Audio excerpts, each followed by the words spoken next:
Hey everyone, Shunice again. I wanted to make a serious video for a moment. Doesn't maybe fit the vibe of this channel, but it's a video diary, so I wanted to talk about this a little bit. I try not to self-reflect too much, because I think self-reflection can be narcissistic. Like, you're not that important. Get over yourself. Just live. As a teenager, I would think so much about life and my place in the universe.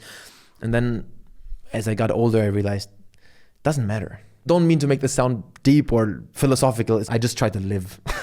But I want to talk about Shaolin for a moment, and something that I don't think I've ever mentioned before. The reason why I went to the Shaolin Temple is because I was scared. I was scared of life. I didn't go because I wanted to learn Kung Fu. I didn't go because I wanted to learn about Buddhism or because I was trying to get in touch with Chinese culture. These things played a part, but the main reason, and it took me a long time to realize that this is the case, because I didn't want to admit it to myself, but the real reason is because I ran away. I think I ran away from life and from responsibility and from, growing up. I talked about it a little bit in my Life at Shaolin Temple video, but I was pretty good at school. Then I went to work at a bank, and that was so horrible, and I was sick and tired of studying. I just wanted to leave, because I was a scared little bitch to face life. I just wanted to go somewhere where everyone leaves me alone. That was always very important to me. I just wanted to be left alone. Can people just leave me alone? Leave me be, don't bother me. That was a thing that was very important to me back then. By the way, mind you, I went to the Shaolin Temple 11 years ago. It's a lifetime ago, man. After a little bit over 3 years, I left the temple. Why did I leave it? I missed my family. That's true. I had this weird injury. That's also true. And I had an idea what to do. And I wanted to do YouTube. So once I got an idea of what I wanted to do for work, that's when I left, right? Because the Shaolin Temple, you have to imagine, it's really like a bubble. You're in this bubble. You're not in reality. You're so isolated from everything. Please don't get the wrong idea. It's not isolated like, oh, it's this remote temple where you don't see anybody. Not isolated like this. People still visit from around the world, but I was isolated from all the problems of life. And I was in this Shaolin bubble where my only problems were the Shaolin problems. Eggs here and there, then schmoozing this guy, Shaolin Temple politics. But it's a tiny bubble. Once I realized I know what I wanted to do for work, that's when I left.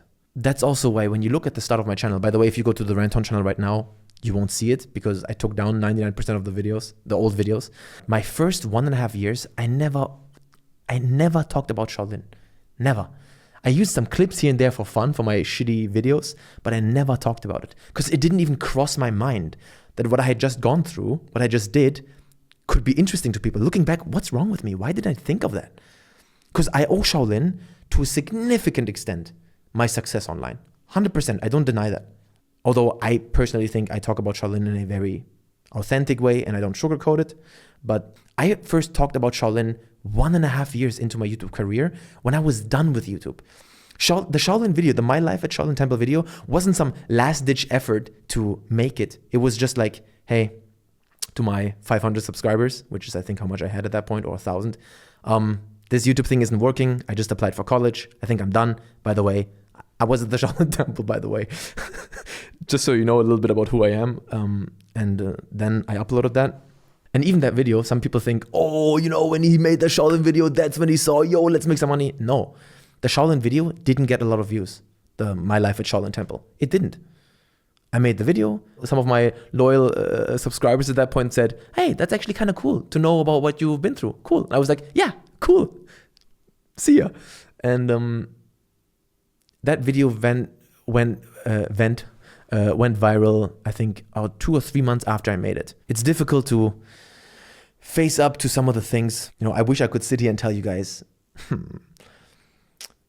I went to the Shaolin Temple because, Buddhism has always been a huge part of my life. Or like, I want to learn Kung Fu. I wanted to be badass. No. I'm sorry, I don't really care about being badass. I am myself.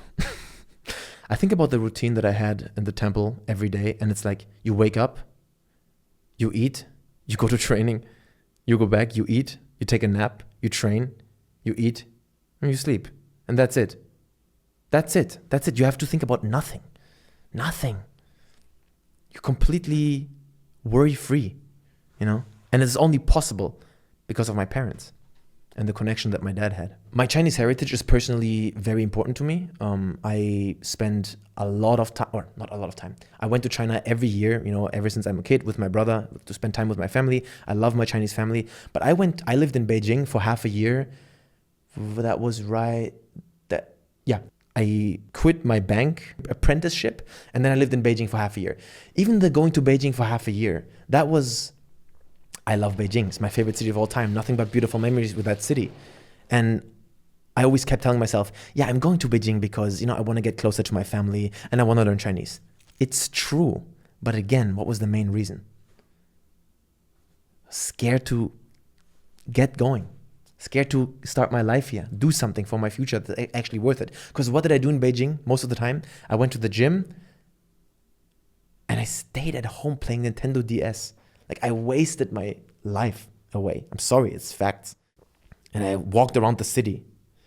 It wasn't productive and it didn't really learn much. I didn't grow much in that half year in Beijing. I'm sorry, I just didn't.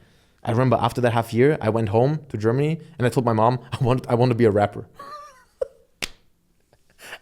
Not kidding. It's ridiculous. It's ridiculous. And then I decided, being a rapper, it's not going to happen. Going to college? Hell no. I don't want to do that. I don't want to study ever again. I don't want to work. I'm too lazy. And that's when I decided to go to the Shaolin Temple because I was scared and didn't want to grow up and didn't want to take responsibility and start my life properly. Obviously, I don't regret it. Of course I don't. I owe Shaolin so much. I met my wife at Shaolin. I learned Kung Fu. I met amazing people at the temple. Do not mistake this video for me expressing any regret. It's not about regret. It's just about me realizing that the real reason why I went is because I was scared. That's the honest to God real reason at the end of the day. I was scared. Yeah. I heard about this. Could be complete bullshit. But I saw this study once about this social experiment, how they let people play Monopoly and one guy out of the group just gets double the money when he goes through the start. You know, when you play Monopoly and you pass the starting line, you get like $100. And that when one person randomly selected for the whole game who gets like $500 instead. And at the end of the game, they ask him why he thinks he won, right? Because they win. And then they say, oh, because I made the good decisions and I invested here and there. And, you know, these guys, they didn't play well because I was smart with my money. No, bro, you won because you got $500 extra. And the reason why I'm mentioning this is not because I'm not trying to tell you guys, I don't want my videos to be misunderstood like, just follow your dreams, bro. Just follow your dreams and then everything will be okay. No, I didn't follow my dreams and then everything was okay. I was the luckiest guy in the whole world that had incredibly supportive parents. Man, without my dad, I wouldn't have survived in Shaolin. Even though my relationship with him is difficult today, he helped me out so much there. You know, I learned so much from him, how to handle certain Chinese interactions, for lack of a better term. I was privileged enough to be given the opportunity to hide from responsibility. Maybe that's the way to put it. Is that a privilege? I don't know. Maybe it's not good for a human being. I was lucky to be born where I was, into the family that I have, and so I truly think that 90% of my success today is luck. Even though I was voted funniest in my school yearbook. Yeah, that's it for today. Wanted to make a serious video for once. I hope this message could resonate with some of you. If not, then not. Have a good one. Maudi Pai signing off.